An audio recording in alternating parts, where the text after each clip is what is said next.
We demand that Wells Fargo stop investing their money in private immigration detention centers and where they hold a lot of families and youth and children behind bars. It's inhumane and it's wrong, it's unethical, and it's just not right to make profit for corporations to make profits off of people being locked in prison and contracted by the federal government.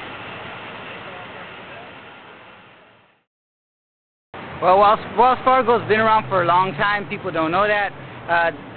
Today they're symbolic of banks that, for example, in the 1940s, Wells Fargo, during the World War II, basically they had a bracero program here in the United States where Wells Fargo, along with Mexican banks and the Mexican government, agreed to take money out of the workers' paychecks, the braceros who were Mexican immigrants who came to work during World War II in the United States.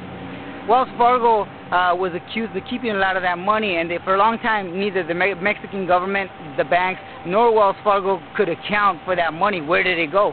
Where is it? And the lawsuit went to court during the late 90s, where a lot of the farm workers, a lot of braceros who worked, were trying to reclaim that money because you're looking at millions of dollars plus interest. Well, Wells Fargo got away with this in this lawsuit because the judge dismissed it on their part, not because they weren't guilty, but because there wasn't sufficient evidence to find that they were. But everybody knew that they were in on the collection. So as far as I'm concerned, Wells Fargo, in my opinion, has stolen money from immigrants, stolen money from workers, and has shamelessly kept it all these years and still continues to keep it. So along with their investment into prison detention camps and their investments into predatory lending, they've also exploited the braceros or farm workers during the 1940s through up to the 1960s here in the United States.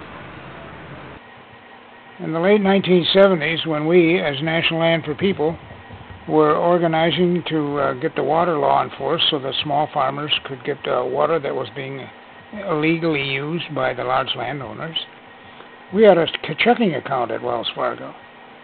One day we got a call, anonymous call from the bank, one of the tellers, who said, "You guys ought to know that the bank every month is giving the large landowners your bank statement."